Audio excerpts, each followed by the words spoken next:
اللهم صل وسلم وبارك عليه وعلى آله نتوسل بالهدى والنور المستطاب والنبي ثم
برحمة ونصرة ويسكنهم الجنة ويحكم لنا ولكم بحسب خير والعافية ثم وفتح علينا وإلى الجميع وما سمنا وما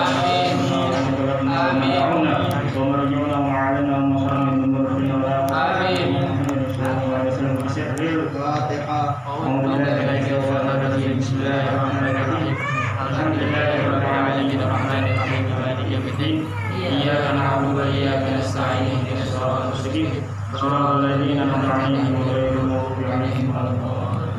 بسم الله الرحمن الرحيم. بسم الله الرحمن الرحيم. اللهم صل على سيدنا محمد صلاة تخرجني من ظلمات الوهم وتكرمني بنور الفهم وتدخلي حتى يفهم أنك تعلم ولا أعلم إنك أنت علام الغيوب. اللهم صل وسلم وبارك على مولانا محمد وآله المذهب للنسيان بنوره لكل لمحة ونفس عدد ما وسعه علم الله. بسم الله الرحمن الرحيم. قال صلى الله عليه وسلم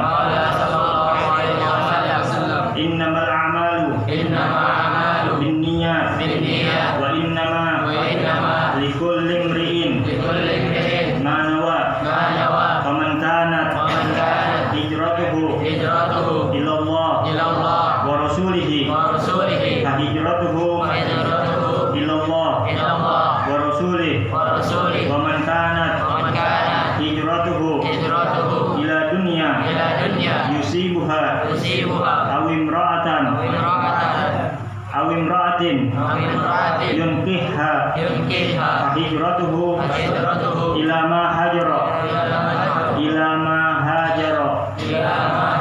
إليه فالنية الصالحة إرادة وجه الله تعالى والنية سبب من أسباب التوفيق يشير إلى ذلك قوله إن يريد إصلاحا يوفق الله بينهما.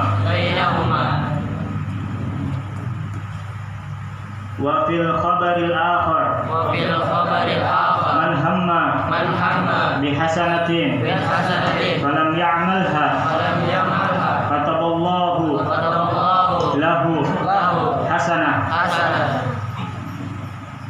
وعن سالم بن عبد الله قال عون الله للعبد على قدر نيته فمن تمت نيته تم عون الله له.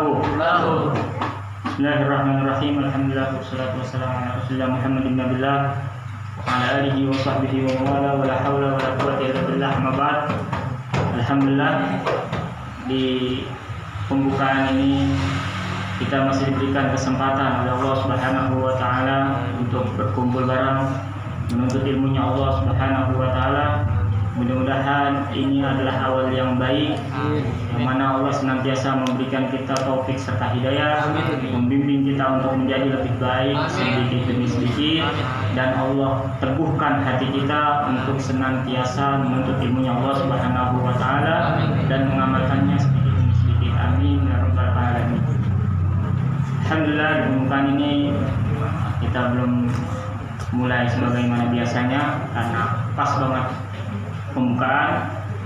Sedikit ingin membahas tentang niat, yang mana niat ini berpengaruh dalam kehidupan kita, dalam diri kita, dalam pembelajaran di dunia ini sampai kita bertemu kepada Allah Subhanahu wa taala atau meninggal. Niat itu berpengaruh. Oleh sebab itu di awal pembukaan ini ingin membahasnya.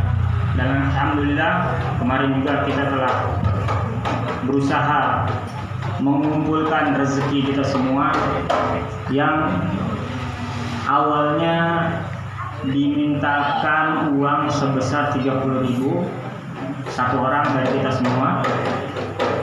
Alhamdulillah yang ada rezekinya memberikan itu, yakni 30.000. Ada juga yang di bawah 30.000 sampai di akhir karena udah mau pembelanjaan peralatan, Ana minta masing-masingnya itu 5.000 atau 10.000.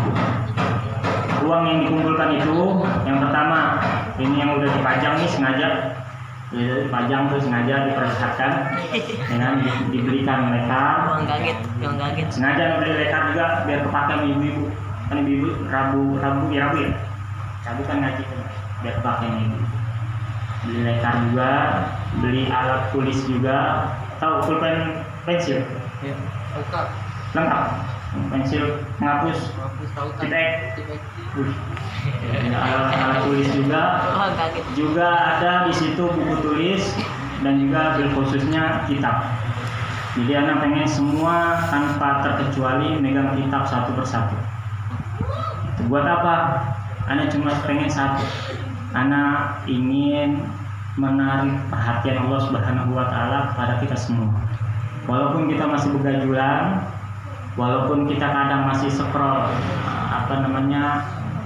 scroll ini bukan slot masih slot tapi mudah-mudahan dengan kita berusaha itu semua, berusaha datang malam Jumat, bukan hanya datang tapi perhatian apa? Perhatian apa yang kita punya, kan masing-masing punya masing-masing. Alat bukunya udah ada, alat tulisnya udah ada, buku tulisnya udah ada, kitabnya udah ada, ya kan? Kalau itu udah ada pasti gede. Nah ini kita harus perhatiin dengan yang kita punya. Jadi nanti bukunya ditulis dengan nama sendiri, boleh namanya itu pakai tulisan asal atau mau dibikin grafiti namanya, atau mau digambar-gambar terserah. Yang penting menandakan bahwa itu haknya. Tapi kalau di kitab jangan pakai grafiti. Kita pakai nama biasa aja. Tapi kalau buku yang bebas. Tujuannya apa? Tujuannya biar nanti kita perhatian dengan yang kita punya, minimal itu dong. Ya. Jadi nanti kitabnya itu dimasukin buku atau bagaimana pengaturan antum dan alat tulisnya. Jadi setiap malam itu bawa. Nanti kita belajar bersama, masuk anak juga belajar bersama. Kita ngajinya hitungannya bukan ngaji kuping jadi jatuhnya.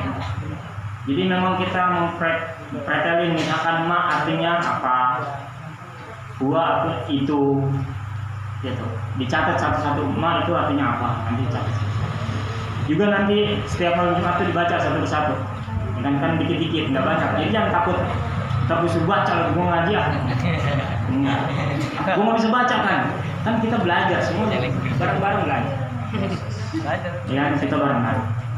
Jadi nanti semua masing-masing kedapetan baca, jadi baca dikit-dikit. Walaupun misalkan belum bisa, walaupun misalkan masih malu-malu, jadi geser nanti minggu depannya gitu. Sampai pokoknya nanti kita membaca semua ke depan, baik yang laki maupun yang perempuan. Gitu. Juga nanti cara pengertian itu, ya satu persatu, ma apa kan nanti yang di depan ma apa di bawahnya lagi ada lagi ma lagi. Jadi bukan di atas sudah ma ditulis apa, bawah ditulis lagi apa, enggak. Kalau udah di atas sih udah nggak usah diartiin lagi. Jadi nggak makan waktu. Gitu. Nanti kalau ada waktunya penjelasan yang lebih detail kita jelasin lebih. Tujuannya apa? Tujuannya cuma satu. Yang pertama tadi ingin menarik perhatian Allah Subhanahu wa Ta'ala. Yang mudah-mudahan dengan pengorbanan kita ini, perhatian kita ini, Allah jadikan sebab turunnya rahmat, turunnya maghfirah, turunnya hidayah dan taufik daripada Allah Subhanahu wa Ta'ala. Itu cuma salah satunya. Terus yang kedua, biar kita nggak tahunan doang ngaji, kagak ngerti. gitu. Giran kalau misalkan ditanya teman kita lagi nongkrong nih, ya, ditanya, gua tadi apa namanya? Kita tahu nih teman kita lagi tidur pojokan. Dia habis sholat, misalkan habis wudhu, ya kan? Terus dia sholat zuhur, kalau zuhurnya 2:30, ya, zuhur 2:30, terus di pojokan lagi nongkrong bareng-bareng, kita dia duduk di pojokan, duduk, mungkin lagi ngapain ya, HP atau ketiduran gitu. Bangun, dia mau sholat asar. Ya, sholat asar dia wudhu lagi, lu ngapain wudhu lagi? Jadi kita ingat kok. Kan gua tahu dia habis itu, kan tidur dulu nggak tidur rebahan, nggak apa-apa lu dulu. Soalnya tidur dulu rebahan, apalagi sambil guling-guling, itu pasti batal udah. Jadi maksudnya walaupun kita apa namanya nggak kelihatan Islami banget, tapi kita paham. Kalau ditanya ya paham, bisa menjelaskan ke teman kita, kan? Nggak ngotot, ya kan? Ada orang kan kalau salah ngotot malu, ya kan? Nanya, misalkan perempuan nanya, ini saya lagi haid, kira-kira boleh apa enggak nih baca maulid? Nggak boleh lah. Maulid itu bacaan, waduh, terganggu orangnya. Kan maulid bukan Al-Quran, misalkan, tetap nggak boleh. Enggak, yang perempuan baca apa haid lagi baca ratib, nggak boleh. Itu kan doa kumpulan dari Nabi, dari Al-Quran, dari hadis, nggak boleh. Jadi enggak. Jadi dia yang salah, dia ngotot gitu. Enggak begitu. Kan udah ngotot, salah, malu jadinya. Itu jangan sampai ada seperti itu. Pengennya seperti itu.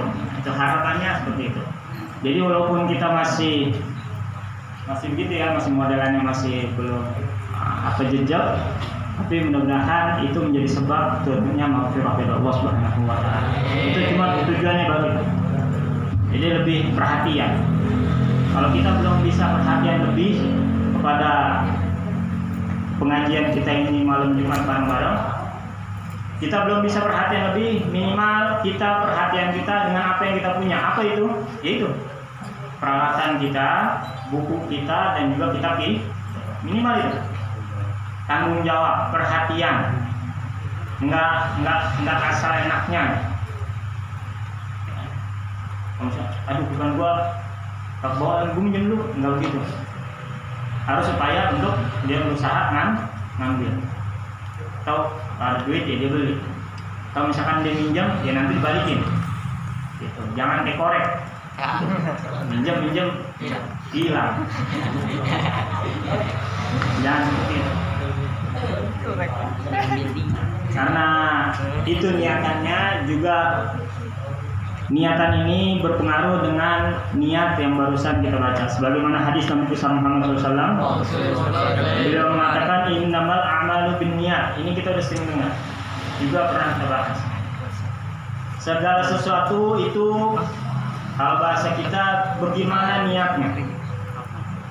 Kalau niatnya, faman kanat hijratuhu ilallah wa rasulih, kalau niatnya tujuannya itu karena Allah dan Rasulnya, maka dia akan dapatkan apa yang dia niati. Niat dia karena Allah, niat dia karena Nabi, maka itu yang dia dapatkan. Tapi kalau misalkan niatnya karena dunia atau mungkin karena harta, tahta. Kalau misalkan di bagian pria ini harta, tahta, wanita, maka dia akan dapat itu juga. Jadi niat di awal itu mempengaruhi. Makanya kadang Anda bilang sama teman-teman tuh yang penanggung jawab biasa itu, misalkan ada teman kita di luar ini, di luar, bukan di sini. Teman kita misalkan dia ngaji rajin, belum dapat kerja. Kemudian kita anjurin, nanti kalau misalkan mau berangkat ngaji, niatin ya Allah mudah-mudahan berkah ngaji, dapat rezeki pekerjaan. Gitu. Niatnya benar, ya kan? Niatnya benar, teman kurang lengkap doang. Jadi dia niatnya ya Allah berkah ngaji, mudah-mudahan saya dapat kerjaan. Lambat laun apa yang dia niatkan itu Allah kasih. yakni Allah kasih rezeki berbentuk pekerjaan. Setelah dapat pekerjaan, lambat laun dia mundur dari pengajian, sampai lama-lama hilang, nggak ngaji. Nah itu pengaruh daripada niat. Bukan baru sekarang, dari dulu. Dengan ana udah nemuin berkali-kali orang yang nganggur, kerja, berhenti kerja, ntar ada lagi pas lagi nganggur lagi, gitu. Ntar kerja, itu berkali-kali begitu. Dan orangnya sama. Gitu. Makanya nggak kaget. Kenapa? Karena niatnya kurang mantap kalau bahasa kita. Salah pasangnya. Niatnya benar, namun kurang lengkap mungkin. Ya Allah, mudah-mudahan berkah ngaji, saya dapat pekerjaan. Benar, namun kurang lengkap. Ya kan? Ya Allah, berkah ngaji nih, mudah-mudahan saya dapat pekerjaan yang kerjaannya enggak nyibukin saya buat ngaji, enggak nyibukin saya buat ibadah kepadamu. Kan ada pekerjaan yang nyibukin buat ibadah kan. Dan ibadahnya sampai lalai, sholat Jumatnya sampai ditinggal. Nah ini yang bahaya. Udah doa. Tapi saya sekarang bang kerjaan saya sholat Jumatnya ditinggal. Ya udah sekarang buru-buru berdoa biar Allah kasih yang lebih baik. Niatnya aku udah mantep. Semua bergantung niat itu benar. Semua bergantung niat itu benar adanya. Gitu. Juga jangan kaget kalau misalkan ada orang, misalkan sering ini ya di berita itu ada marbot, naudzubillah min dzalik, marbot yang kita tahu namanya marbot itu dia tinggal di sholat, dia tinggal di masjid, merapikan masjid, sholatnya masya Allah. Namun dia melakukan hal yang tidak baik, kan nanti melakukan pelecehan seksual dan lain sebagainya, ya kan? Kenapa itu? Karena yang pertama niatnya yang kurang pas, niatnya yang kurang mantap, sehingga apa yang dia lakukan nggak berefek kepada dirinya. Bukankah orang yang melakukan kebaikan seharusnya berefek kepada dirinya? Ya, seharusnya begitu. Setiap kita melakukan kebaikan nih, di sisi Allah Subhanahu Wa Taala, boleh apapun itu, berbuat baik kepada tetangga, menyingkirkan sesuatu yang berbahaya di jalan, itu perbuatan baik, dapat pahala. Ya kan? Apapun bentuknya. Bersedekah, apalagi sholat berjamaah, sholat sendiri. Ya. Setiap kebaikan yang kita lakukan seharusnya berefek pada diri kita. Tapi kalau misalkan belum berefek pada diri kita, kita harus introspeksi diri. Mungkin ada yang salah sama niat kita. Mungkin ada yang salah atas rukun yang kita kerjakan. Jadi bukan salahin Allahnya. Gimana sih Allah, kan gue udah sholat, ngotot, ngaji gue udah kayak kiteran, sono ngaji sini ngaji, ya kerjaan gue nggak dapet, apaan gini? Macam apa ini?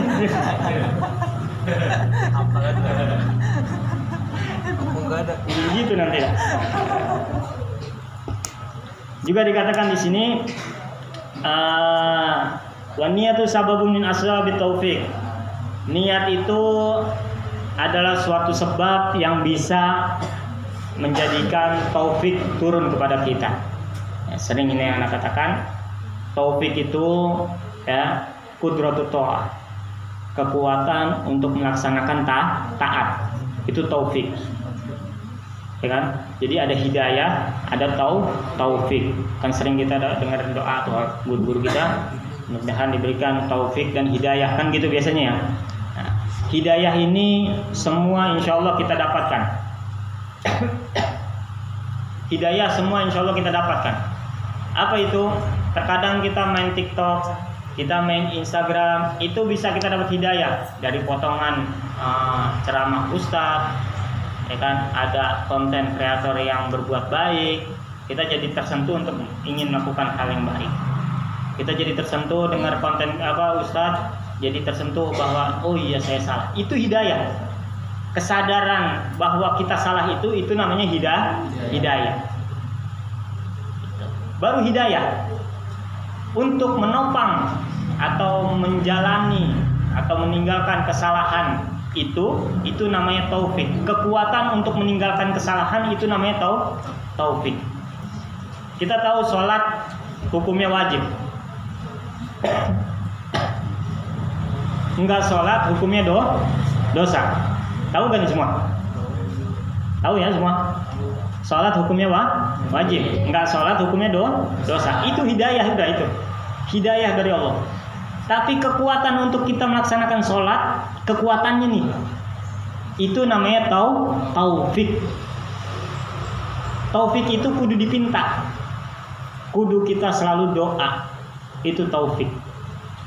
Ya. Kita tahu berjudi itu hukumnya apa hukumnya? Hukumnya apa kira-kira? Judi hukumnya apa nih? Kalau lagi kayak gini judi apa? Kan lagi marak nih. Judi hukumnya haram. Buat ninggalin judi itu diperlukan taufik. Kekuatan untuk ninggalin yang salah itu, yang haram itu butuh taufik. Gitu. Jadi niat baik itu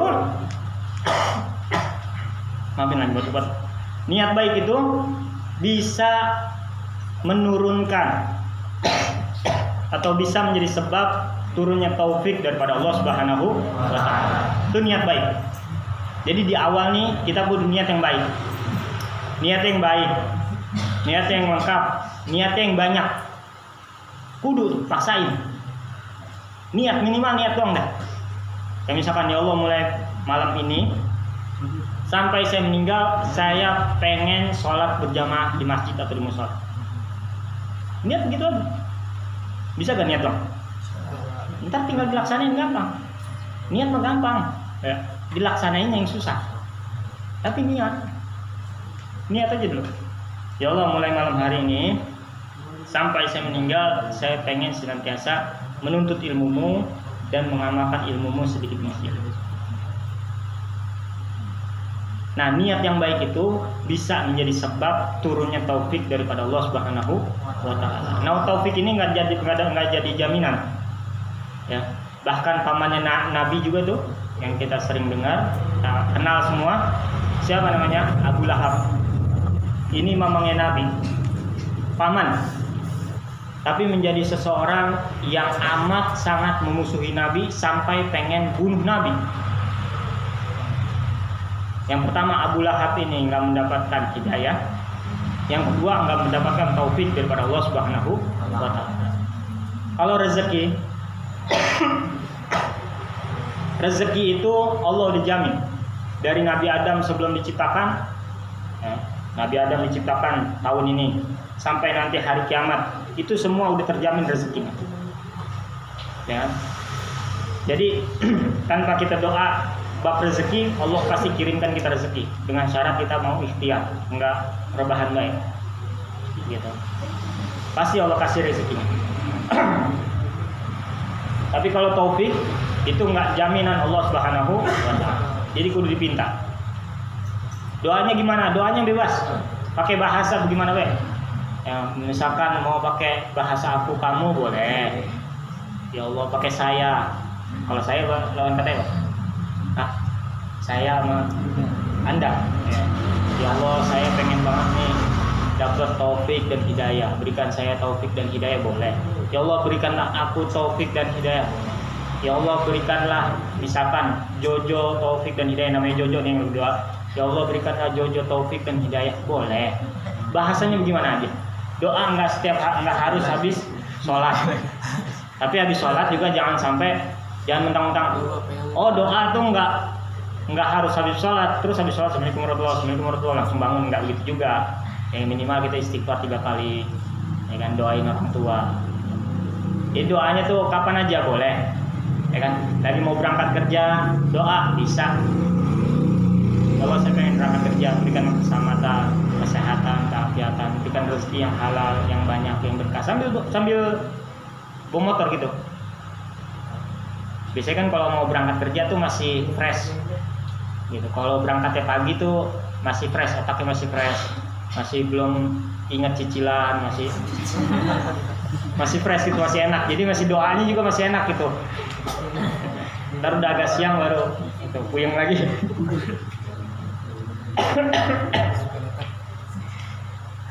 Jadi niatnya yang baik-baik. Jangan lupa kita senantiasa berdoa. Ada taufik dari Allah, ada taufik dari teman. Ini anak pernah dengar rekaman guru kita dulu, tahu rekaman tahun berapa tuh, pernah nyimpen. Ada beliau mengatakan tuh ada taufik dari teman tuh ada. Ya. Apa itu? Ikut-ikutan doang. Jadi teman kita begitu, ya kita ikut begitu. Teman kita ngaji, kita ikut ngaji. Teman kita nggak ngaji, ya kita nggak ngaji. Ya, lu nggak ngaji, teman gua nggak ngaji. Itu namanya taufik dari teman. Makanya kudu minta taufik yang benar-benar dari Allah Subhanahu wa Ta'ala. Jadi tanpa teman pun kita ngaji. Gitu. Yang penting kita tahu waktunya pas gitu. Enggak, bukan waktunya ngaji, dia datang ngaji lagi. Kajinan. Juga Nabi besar Muhammad SAW bersabda, "Man hamma bi hasanatin falam ya'malha kataballahu lahu hasanah." Nah, ini sedikit keistimewaan buat kita umat Nabi besar Muhammad sallallahu alaihi wasallam. Yang bikin Nabi Musa iri apa? Barang siapa yang hatinya berkecamuk, kepengen melaksanakan suatu kebaikan tapi belum dilaksanain. Kemarin anak kasih contohnya gini. Misalkan di kampung kita ada maulid di masjid dan dimintain dana. Ya, dimintain dana per orang misalkan. Hati kita nih pengen banget. Ya, pengen banget ngasih, pengen banget turut serta, pengen banget ngasih gitu. Men bagaimana? Saya lemes. Dana kagak. Ya, dompet lemes gitu. Nggak bohongnya saya, Allah bener kan. Nah, itu kan hatinya dia pengen memberikan.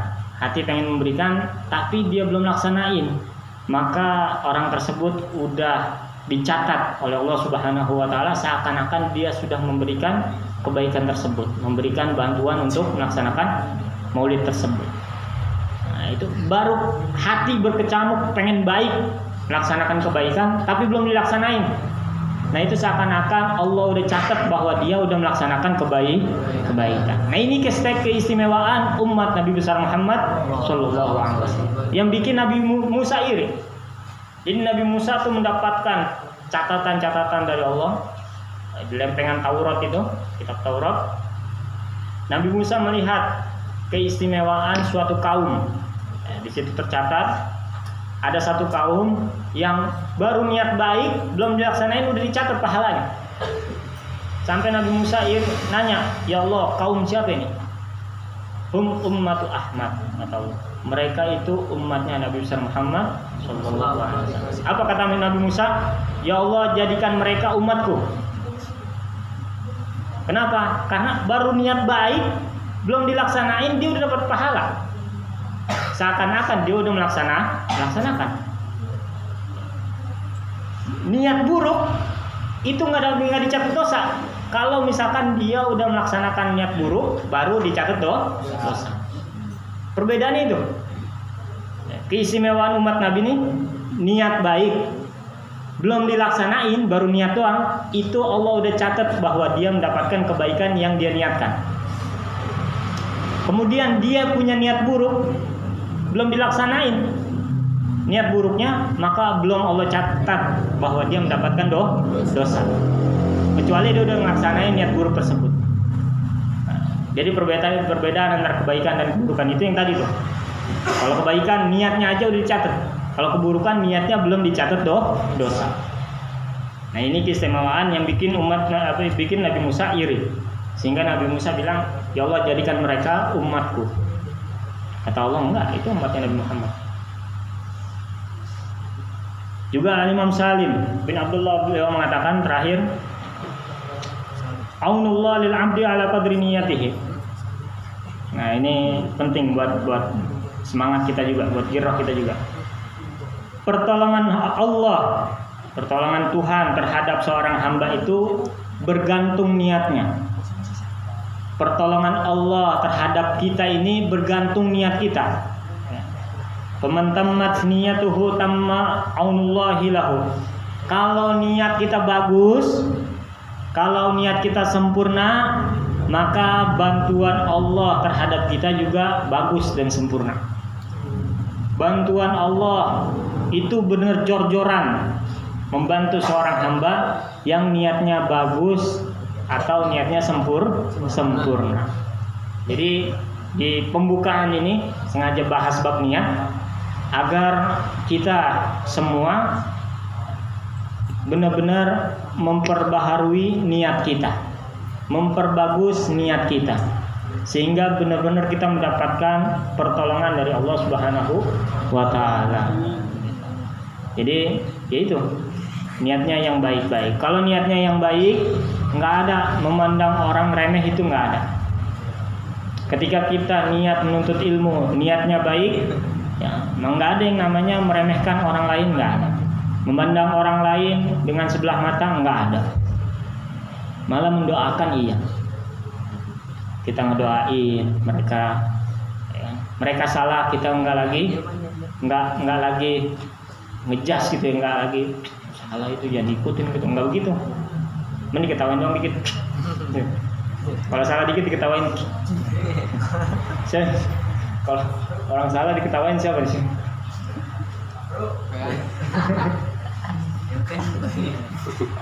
Jadi yang salah dikit itu, yang salah-salah itu nggak dipandang sebelah mata, nggak boleh kita gitu. Jangan kita ngaji tapi memandang orang lain yang nggak ngaji itu jelek di bawahnya, jangan.